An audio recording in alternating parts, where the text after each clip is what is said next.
Muslim 360, we did this show on Blog Talk Radio. And in the process of doing this on Blog Talk Radio, there was a lot of important information that was given. And so, what we're doing today is we're doing a rebroadcast of a show that we actually did in 2023.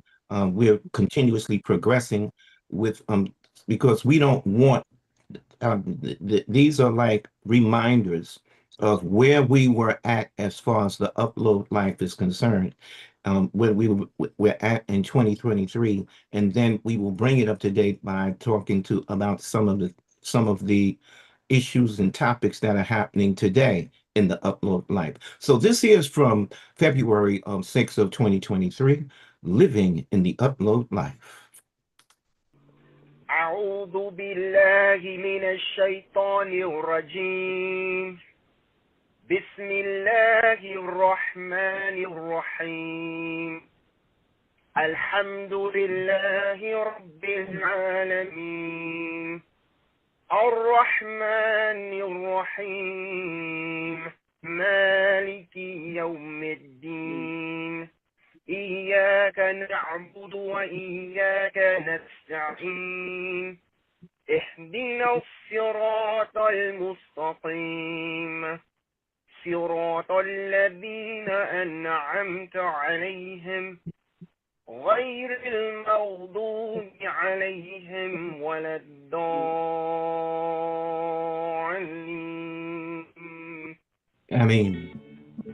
That basically means, with Allah's assistance, most gracious, most merciful, all praise is due to Allah, the Lord of all the worlds, the most gracious, the most merciful, master of the day of judgment. Thee alone do we worship, and your aid we seek. Show us the straight way, the way of those on whom you have bestowed your grace, and not the way of those on whom your wrath is brought down, nor the way of those who go astray. That is the Muslim prayer that is said, over 10 times a day when we make our prayers. And that is how we also begin our programming.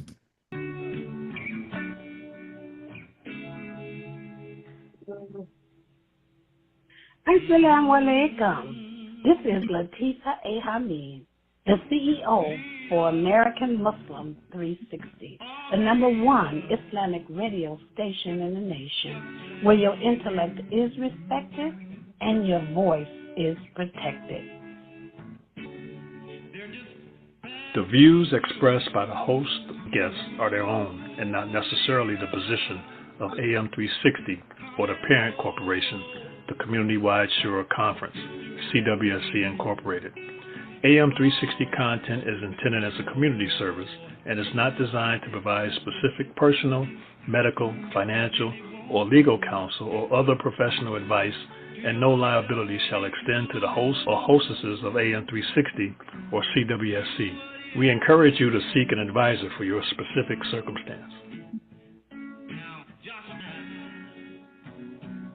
Community-Wide Shura Conference and American Muslim 360 invites you to promote your organization or event on the #1 Islamic radio station in the nation, where your intellect is respected and your voice protected.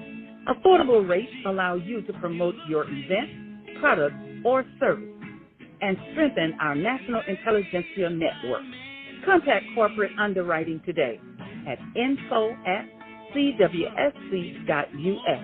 That's info@cwsc.us, or call 910-317-0297. Again, 910-317-0297.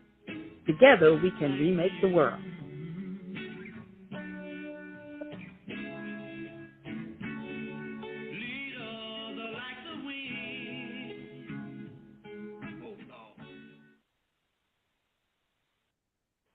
What the technology winded up doing, especially I'm talking about the technology winded up separating the generations. That's what they did. So why is this important to Muslims? It's just important that Muslims understand the way that the technology worked and the way that the technology advanced from what was going on in the pioneer generation to what's going on in the social media generation. We call it the social media generation because the advancements that happened in the social media generation winded up attracting the children. Bismillah Rahim. So this is the way that we've introduced it. And when we talk about the pioneer generation, we're talking about the generation of people that were born in the 40s, 50s, 60s. These are the pioneers of society. When social media came in, our whole idea is to, in the upload life, is to inform the pioneers that may not be as familiar with the current technology as the young people are. So the technology is actually affecting the children, whereas it's separating the pioneer generation from the current generation as we continue. Attracting the children. The children are the future. Bismillahirrahmanirrahim. Alhamdulillah.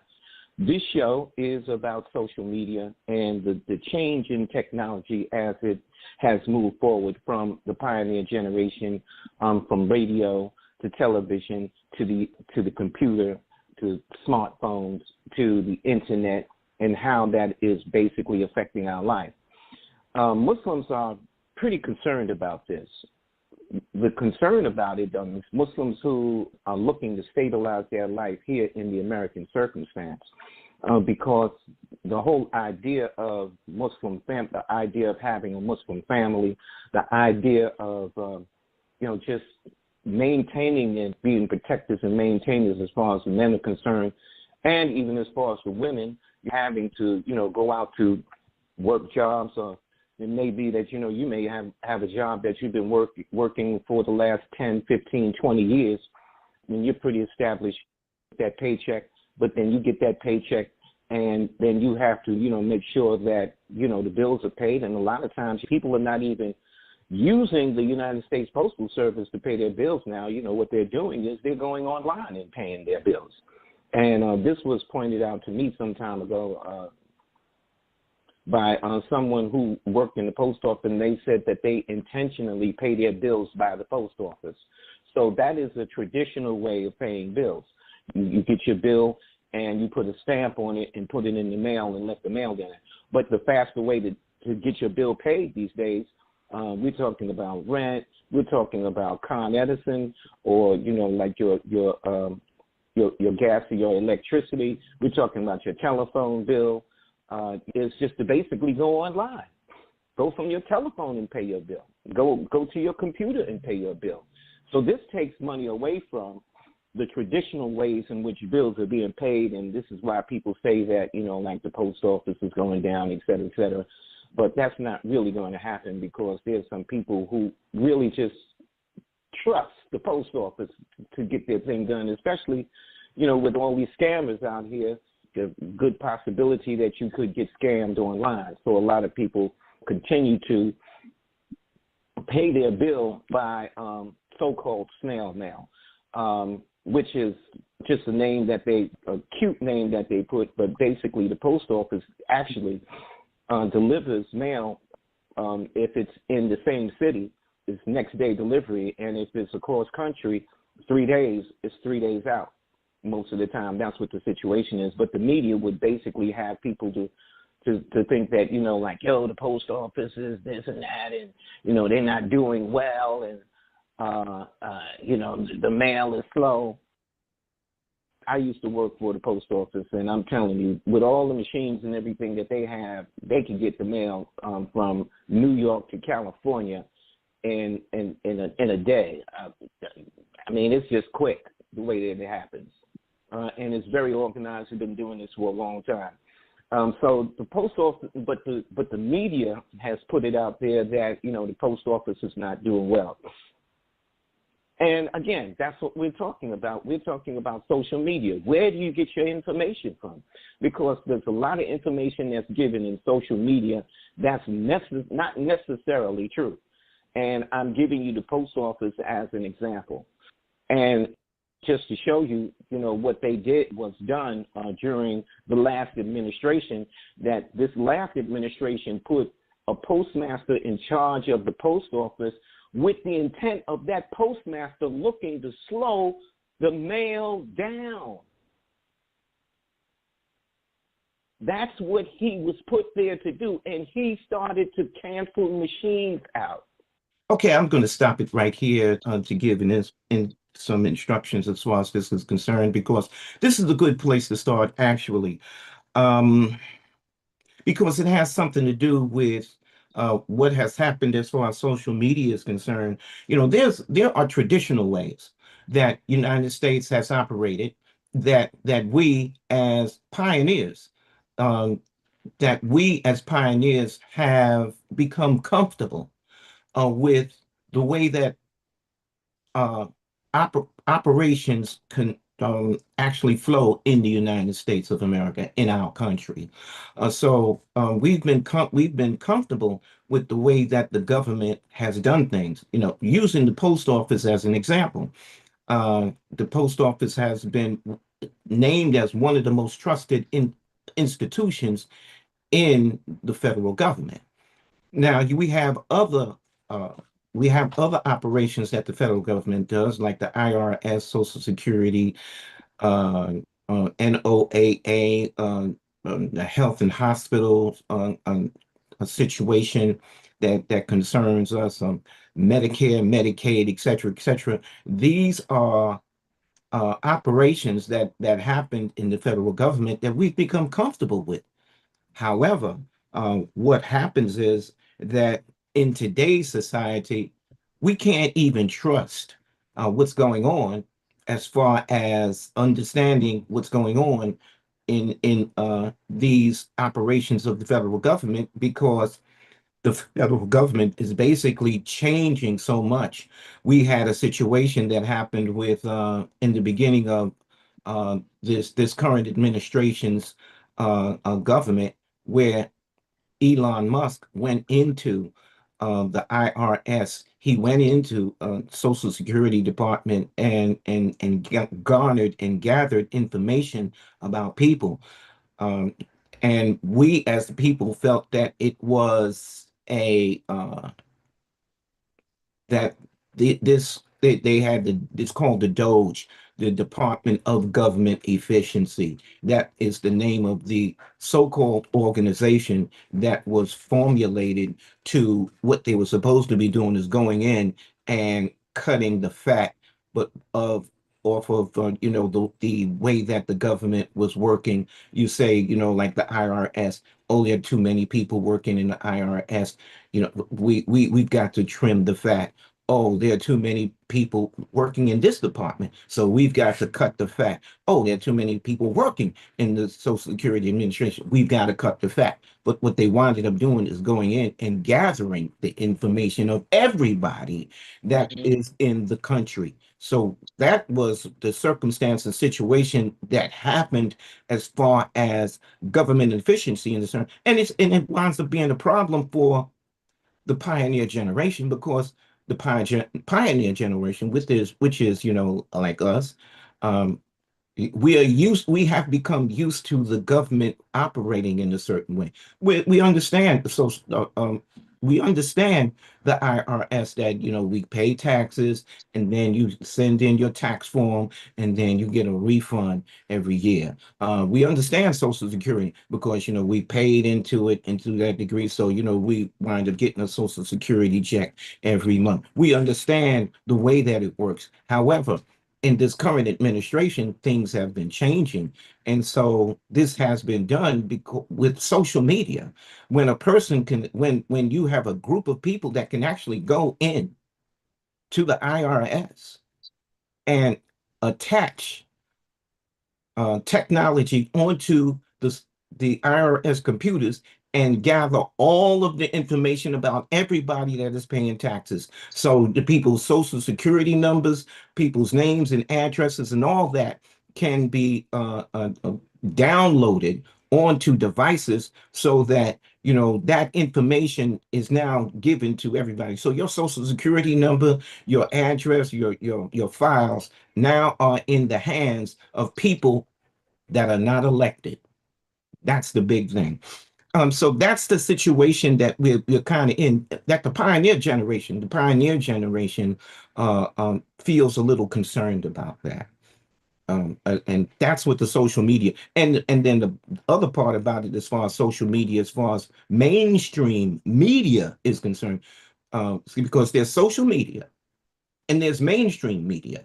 And mainstream media is what we used to to come to understand as the news. We used to get all our news off the radio.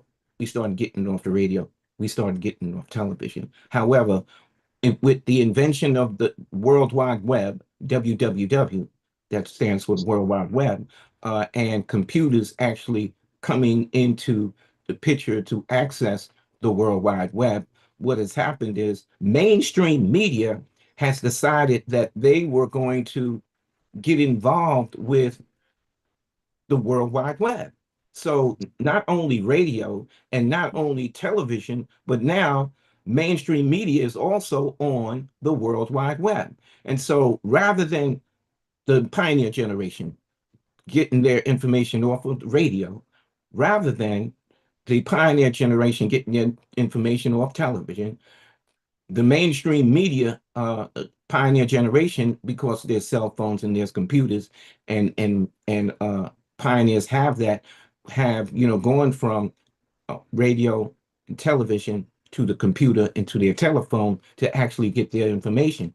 And unfortunately, many times, mainstream media today mainstream media today is not giving all of the accurate information. And that's where the problem comes in. So I'll stop right there and we will continue. We're gonna close down these various machines. That's what we're gonna do. We're gonna close down these machines. I see you 401-258. Just give me a moment and I'll be right with you. We're gonna close these machines down and slow the mail down. And they did it for the intent of having the ballots, to slow down the ballots that were being mailed off by people.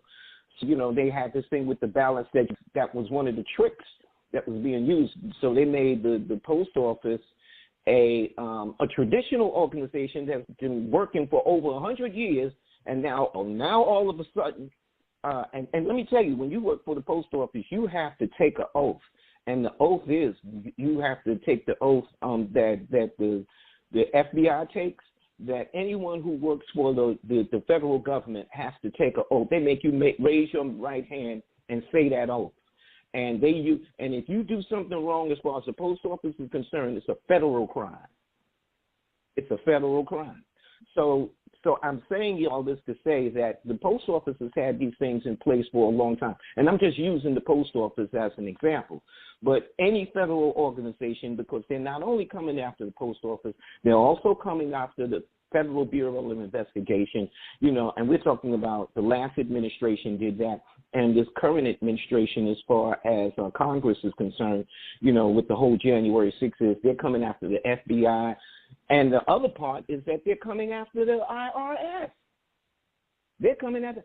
I haven't received my IRS check yet that I mailed out last February. No, not last April. They received it in April. I haven't received it yet because they want to cancel out the IRS from doing their job, so that the big wigs that are these big corporations, so that they don't have enough people to take care of, looking at the finances, the tax returns of these people. And so, I'm sure you heard it, Yeah, and so again, this here, I just want to remind you that this here is from 2023.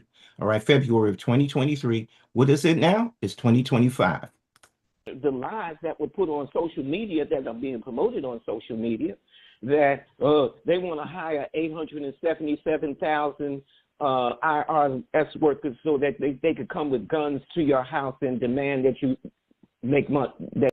And this here is again, this is what social media has done. Social media has become a bastion of lies.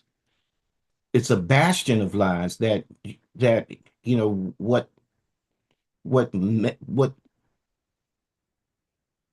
the federal government is able to do is just like this, what was said about someone put out the idea that the IRS wanted to hire 87,000 new workers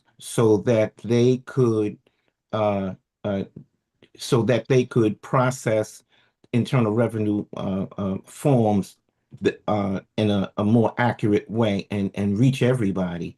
Because the advantage that having less workers at the IRS, that means that, it's less workers that are able to process the forms. So the upper echelons of taxpayers, they when they file their forms, I mean, they got reams of paper to for the IRS to process, say, a corporation, and the corporation wants to get as much benefits as they can from the IRS. So they don't just file two papers; they file 20 and 30 papers, and maybe even more. So that means that the persons at the IRS have to take more time with their forms. And so they can't have everything done by April 15th. You get it. And so it takes a longer time to actually, process the returns of people. So this is one of the issues that have happened. One of the games. It's one of the games, one of the techniques. Even Donald Trump said, like, well, it's legitimate for me to try to save as much money as I can from, the postal from the for the IRS. It's legitimate me because that's what I'm supposed to do. I'm supposed to try to save as much money as I can. And and we're talking about people who are very rich that are not necessarily paying their fair share of taxes, and because they're getting around the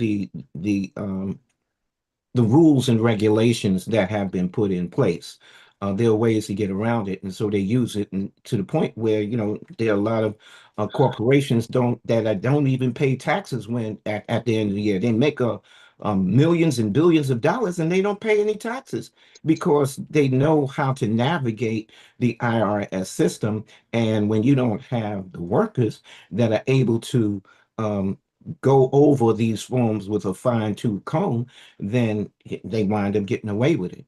And that's the same thing that's happening as far as Congress and the Senate is concerned to a great degree. They make these rules, they make these laws, or they make these amendments, or they take up time in the Congress and they take up time in the Senate by creating documents that are 900 pages long, and then in 2 days they want to take a vote on it. But who is going to read 900 pages in 2 days? So they basically overwhelm the system to that degree as we continue. That you pay taxes. I'm not making this up. This is what was said. But they use government, especially the negative government, uses social media in order to promote these lies. And they're promoting lies against the federal government in order so that they can have an advantage. So that's one of the things that's very important, that the traditional, and that's the point that I'm making, is that the traditional values of our organizations are being ostracized, are being looked at in a negative way, because there are certain groups of people that want control. So they're up trying to give our traditional organizations and our traditional government offices in a negative light, so that they could promote the negative light on social media. And then what comes from that? A January 6th. That's what comes from that. This is 401-258. I'm going to take your call right now. Assalamu alaikum, 401-258. Your microphone is open. Assalamu alaikum. This is Sister Angela Marie from North Providence, Rhode Island. Some of that about the post office is very true. I used to work for the post office in Mount Vernon, New York, and I think it was 1983, 84, and in 1987 I worked on Main Street Post Office in Yonkers. Now, what's going on with the post office with me? Since I moved here to Rhode Island in 2002, the postal system, they tear into my mail. They take my money orders. They tear my money orders that my son sent me up, put it back in the envelope, tape it back up, and put it in a postal envelope, or they'll just tear it up and put it in my mailbox like that. They take things that I send to my son, tear open the box, especially if it has the Muslim name on it, because my sons have Muslim names, or any Muslim that I send anything. They tear it open, take the contents out of it, and then send me the empty box. And I have all these postal things. I have it in there in postal envelopes, too. They take even my cards that Muslims send me on my sons, they tear it in here, put it back in the envelope, and put a piece of tape on it, and they take my mail, give it to the office where I live for them to open it, and then they come to me and they say, oh, I didn't open it, but it has the tape on it. So I said, how can you say you didn't open it? It's got tape on it. Why do they give in my mail to you, the office, to open it, to look at? But anything Islamic literature, oh, my gosh. They tear it in all kinds of pieces and then send it back to me in plastic envelopes. And they hold, let me tell you what else they do. They hold money orders that my sister sends me from Brooklyn for months. And then after months, they'll send it to me when I can't even cash it. Muslim journals, too. You know, I just got some of my October and November's Muslim journals. They do that. They've been doing that to me. Okay, let me say this. It never happened in no other state that I lived in. Never. Well, it does. It does happen, sis. First of all, this is what I want everybody to know. That the post office has a responsibility to send each and every piece of mail to the address that someone mails it to. That's the responsibility of the post office. They have these machines, and when they put the mail through the machines, which can be like 10,000 pieces of mail hour or whatever. The machines, what they do is they tear open they could tear open the envelope, but the post office still has the responsibility of getting that envelope, to the customer. Now, sometimes what happens when the machine tears the envelope, what it winds up doing is the contents of the envelope comes out. But they can't, because the contents have been separated, and these machines are continuing to run. The envelope gets away from the contents, but they still have the responsibility to take it, put it in the plastic bag, and send it, to the person. It's not 100%, but most of the time, most of the mail gets to its place on time. As far as money orders are concerned, money orders never. If you get a money order from the post office, it's good forever. It's not. If somebody sends you a money order from, sister, I'm telling you, if you have a postal money order, it's good forever. No, it won't. Not a postal money order. Not a postal money order. Sister. Postal money order is good forever. Check it out. I know a postal money. I'm talking about a non-postal. Okay, so a non-postal money order Exactly. So a non-postal money order is not good forever, but a postal money order is good forever. Okay? Right. You got a money order from 1929, you could go to the post office and cash it today. People no, but they money. keep my non-postal. They keep my non-postal money. Non-postal money orders. Non-postal money orders. You know, non-postal money orders. And send it to me like months and months after they hold it. Hold it. Well, I don't think they hold it. Listen, the post office can't afford to hold any mail. Every day, if there's a piece of mail on the floor, they take that mail off the floor and have to send it. You can't. I'm telling you, working in a postal facility, you cannot have a piece of mail on the floor because that mail has to be picked up and it has to go. It has to be put in the system. That's the way the post office operates. Yes, like a Brother Kareem. But listen, when that mail gets into those truck drivers, truck, they don't know what those. Okay, I'm gonna stop it right there. I think that we have enough information. I wanted to play that part to have that information, and I definitely am thankful to Sister Angela for bringing that up because that's the same situation that's important for us today. To the degree that you ought to hear all of the negative things that all of the negative issues that they say about the post office. They're still continuing to say it because they don't want people to use the post office. They want people to use social media. They want people to use Zelle. They want people to use Cash App. They want people to use all of these various ways that now they can collect money online. Because in order for you to collect money or send money online, you have to give up your personal information. When you go to the post office, you don't have to give up your personal information. You just have to pay for the product that you want, pay for it, and then that's it. But what they do is they're doing you have who is the competition of the post office? The competition of the post office, which is a federal agency, is private agencies like Federal Express, UPS. Let's just say Federal Express and UPS. That's the competition of the post office.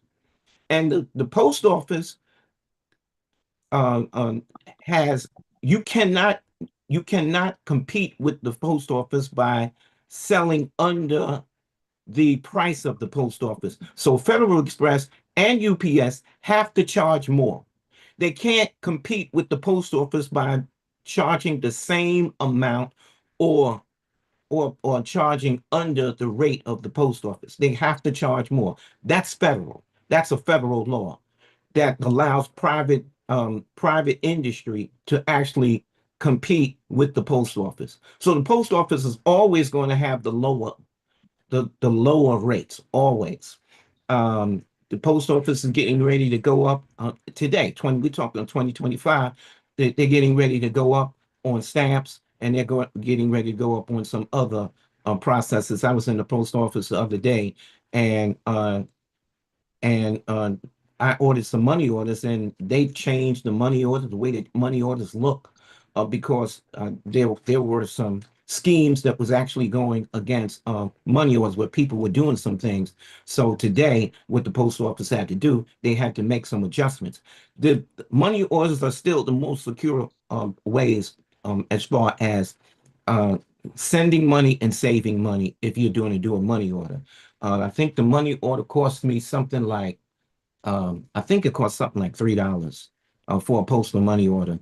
But what happens is these other agencies that sell money orders, like you go to Walmart and you can buy money orders from Walmart, and they'll charge you 99 cents for the money order. But when you buy a money order from when you buy a money order from Walmart, it's good for only 60 days.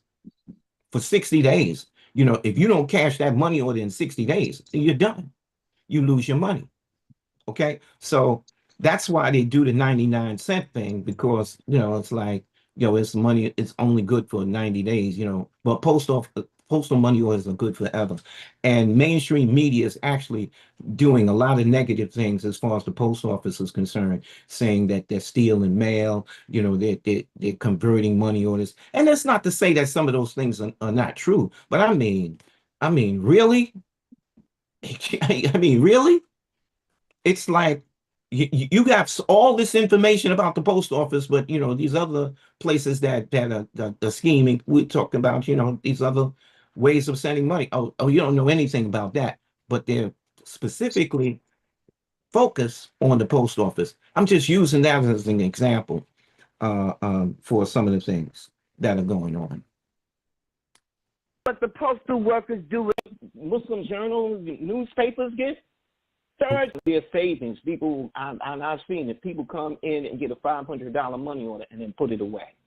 Every month they come and they get a $500 money order and just put it away. $500 money order and put it away.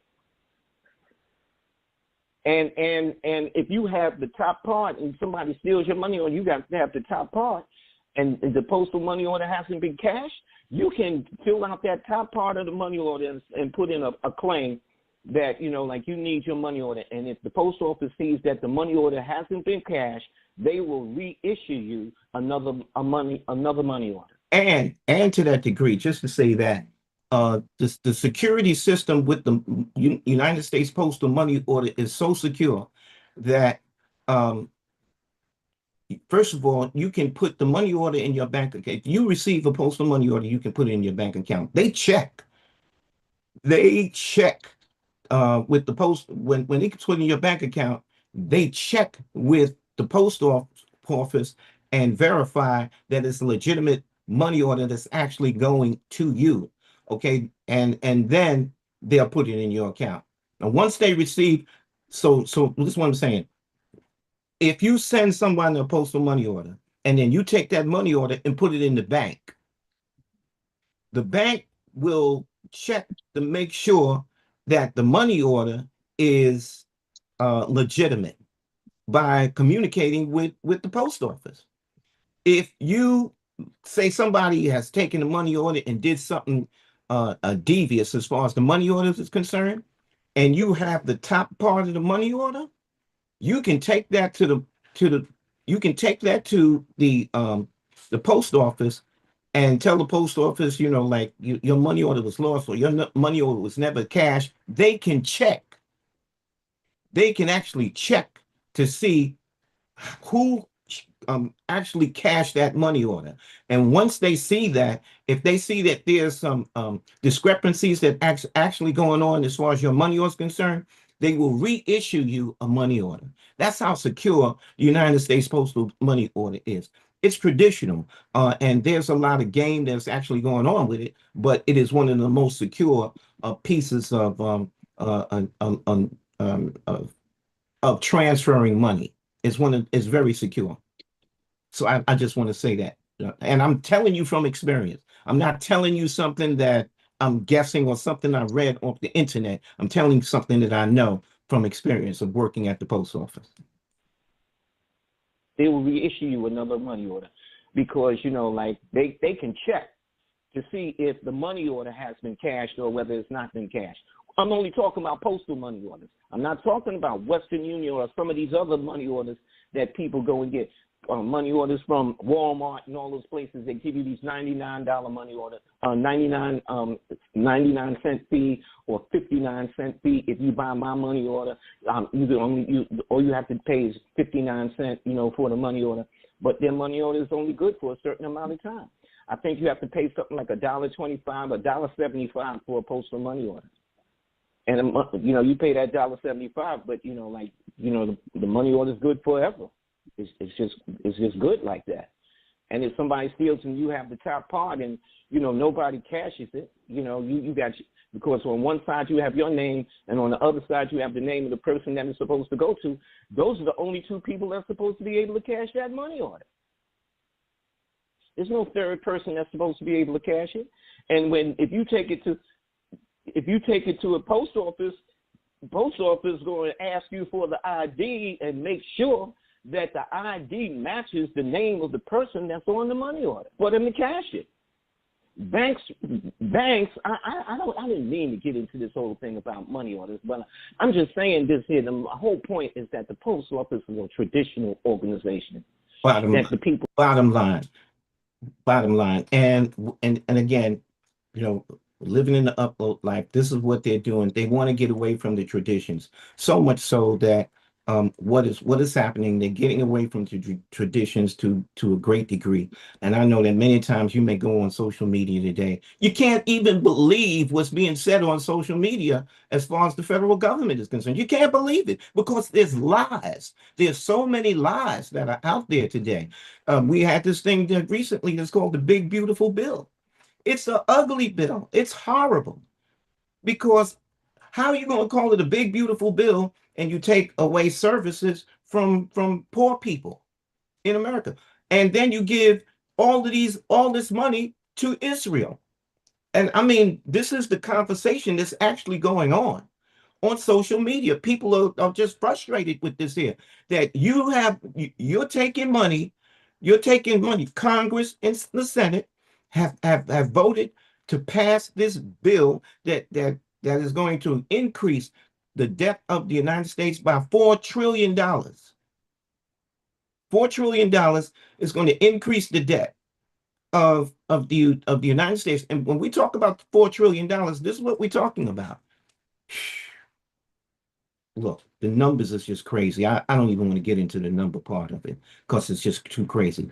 But this is what I'm saying, that it's difficult to believe what's going on as far as the federal government is concerned, because the federal government is utilizing social media to produce lies. Everything is lies. It's lies. You can't believe in the federal government. Our federal government is going against the way that we as pioneers in America, the way that we have believed the federal government is going awry, to the point where even the Supreme Court, we can't even the Supreme Court is even going against the Constitution of the United States. We, as pioneers, we've lived with the Constitution, the rules and regulations. We've lived with this for all the time that we've been here. And now there's this big change that's happening because the Constitution that we were that's supposed to rule against everything, these the separation of powers, which is the executive branch, the legislative branch, and the judicial branch, is just going awry. So it's hard to believe. So I only have something like 10 minutes left. So if anybody has anything that they wanted to say, then you can open up your microphone, and you'll have an opportunity to say something. In the meantime, just raise your hand and then I'll recognize you. Depreciate had D. Assalamu alaikum. Your microphone is open. Wa alaikum assalam to you, William Kareem, and to the AM 360 Zoom and Facebook listenership. You know, when you're speaking on the federal government and all of the lies that are being spread, what about this what is his name? The one with the car, you know, he was a yeah, Elon Musk. Yeah. Okay, well, he's starting some type of new party. Yeah. Oh, yes. Here in the United States, and you're thinking like, how can he do that? He's not a member of the United States necessarily like that. So how you gonna come in and start a new party? Well, because he's the richest man in the world. This is a man who has, I'm just going to give you a number. He has $360 billion. He took something like $250 million and gave it to the Trump campaign, and the Trump campaign gave him access to the federal government, that's where he became the head of DOGE, Department of Government Efficiency. He bought his way into that. So his ability to be successful and having that kind of influence on the federal government under Donald Trump, this man says with $360 billion, then, I can go ahead, man, and have influence over the political system. I can have influence over it. So I'm going to start a new party. And in that new party that I start, I'm going to run people and I'm going to support them financially. So this is why he's doing it, because he's capable of doing Mm, that. He has the money to make that happen.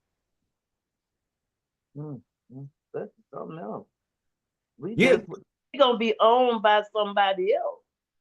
yeah. America's actually gonna be owned by someone else. Yeah, well, see, and so I think, in the last 10 minutes, I think that we should discuss what we're really talking about here. We're Mm-hmm. talking about here, what we're talking about today, as far as tradition is concerned. You know that, pioneers have traditional ways. We have traditional ways of believing, in the creator of the heavens and the earth. We have traditional ways of believing in the Constitution of the United States. We have traditional ways of believing in the um, the executive branch of government, which has always operated in an honorable way, or the legislative branch of Congress and the Senate that have always basically operated in an honorable way of, the people electing them, and then Mm-hmm. the people that elected them to represent their interests in the states or in the cities, to represent them when they go to Congress, to represent the interests of their constituents. That's Um, right. so, and then we have the judicial system that we have traditionally believed to hold everyone to the rule of law that has been made regarding the Constitution. And what has happened is that, all of these ideas are just being usurped. These ideas are being manipulated today, and mainstream media has a lot to do with it. The social media has a lot to do with it, and especially in convincing the people that what's being done is okay. So what do we do? Mm-hmm. What do we do? We have to always remember that, Allah is always in control, that the creator of the in the universe is always in control. We're just talking about one planet that's called Earth. In the expanse of things, Earth is just a dot in the universe, just a dot in the universe. That's all it is. So, and if we were talking about, we as individuals, we are just a dot, a, and even smaller, a dot on the planet Earth. We're just a dot. That's how big you are. The president of the United States is just a dot. Mm-hmm. But what he has done, what the president has done is that, like there are a bunch of dots that have come together. And then, like they're just a bigger set of dots that have come together to maybe make a little circle, and they have some kind of influence, not on the whole world, but just on this little circle on the map of the earth that's called the United States. Just a dot. That a little circle of dots that have come together to do something. But it is important to remember who we are as Muslims, that every day we get together and recognize who? The creator of the heavens and the earth. We say prayer 5 times a day. That's the kind of influence that the Muslim has, that, we make sure that we make our prayers every day, 5 times a day. We say there is only one God, and we give praise and glorification to that one God. And as long as we continue to do that, and that happens all over the world, not just in America, but all over the world. We have that kind of influence. We are the ones that, so we have a unified, a Tawheed belief, and we practice that belief of the one, to uphold the oneness of the creator of the heavens and the earth by making prayer to that one God 5 times a day. That's why prayer is important, because we have an opportunity to come together as little dots we come together and we make prayer. And prayer goes on 24 hours a day if it in different time zones. We wind up giving praise and glorification to that Lord 24 hours a day. The other point that we have to always remember is that we believe in the one book of inspiration that was given to Prophet Muhammad, peace be upon him, sallallahu alaihi wasallam. That we believe in that one book, that one book. All of us believe in that. The Muslim, all of us believe in that. The ones that make the prayer every day, 5 times a day, the dots that make the prayer 5 times a day, we're the ones that believe in that one book. We agree on that. So we get our guidance. That's where we get our guidance from. We don't get our guidance from social media. We don't get our guidance. We don't get our guidance from there. We get our guidance from the book that was inspired to Prophet Muhammad, peace be upon him. All of us, all over the world, agree on. Well, we don't have no disagreements about that. And when we have problems, what do? We don't call the police. We're not calling the police. We calling on our Lord. We calling on our Lord. And we looking for aid and assistance from our Lord. We're not looking for aid and assistance from the president, from that little group of dots. We're not looking for it. If it comes, alhamdulillah, then it comes. But truth be told, our dependence is on the creator of the heavens and the earth. So what we always have to remember is 3 things. Say a prayer, read your book, and call on your God. Say your prayer, read your book, and call on your God. That's it.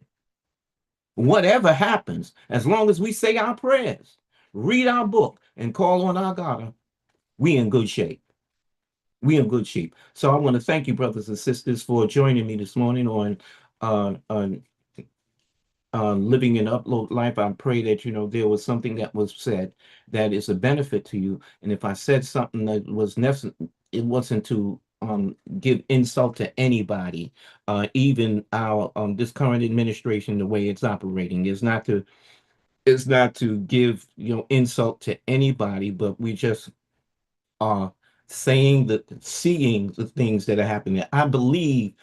Don't tell me don't believe your lying eyes. No, I believe what my eyes are seeing, and all of us see what's happening. It's not like we don't see what's happening, and we see what's happening, and we're calling it like it is. Period. You want to tell it as a lie. We don't. We're not going with that. We know how things are supposed to operate, and it's not operating like that. And the only reason why it's not operating like that because there are people who are selfish. And you're selfish. We ain't telling you you don't know. We're saying that we see your selfishness. We see it. And we're only witnessing it. We're witnessing it and we're sharing it with other people. We ain't trying to lie on you. We ain't trying to lie on you. We're not trying to lie. We see it. We see it. We believe our eyes. We believe it. Okay. So that being said, I want to ask Sister Martha if she wants to come on and say something about the programs that's coming on today on American Muslim 360. She might be a little busy right now, but I just wanted to give her that opportunity. I also want to let you know that today at 10 a.m. on A New Day for Al Islam Community Radio, 971-379-9162. That's 971-379-9162.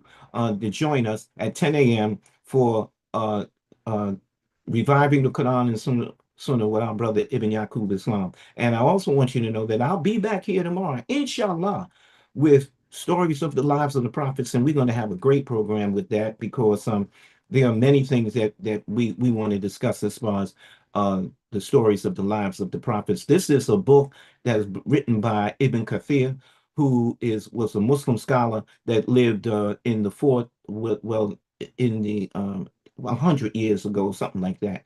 And so what he did is that he tells us the some of the traditional stories of the lives of the prophets, and using Quran, using Hadith, and using some other traditional stories that have been given about the prophets, and that's what we discuss. And it's a good discussion because many of these ideas, especially the traditional stories, aren't known. We know about the traditional stories of the prophets according to the Bible here in America, as far as the pioneer generation and others. That's what we know because we were born and raised in a system that was called Christianity and Judaism. So we have followed for many years, and our foreparents have followed the stories of the lives of the prophets from a Christian and a Judeo point of view. But this what we do on Tuesdays is we give you the other idea from the Muslim perspective of what the prophets was and what they did, and it's also using the quotes from Quran, using the quotes from Hadiths, etc., etc. So looking forward to being with you. Thank you so very much, brothers and sisters, for getting with me this morning here on Living in the Upload Life. And until then, I'm going to stop sharing, and I'm going to say thank you so very much for joining me this morning. And until next time, I give you the greetings. Assalamu alaikum rahmatullahi wa barakatuhu.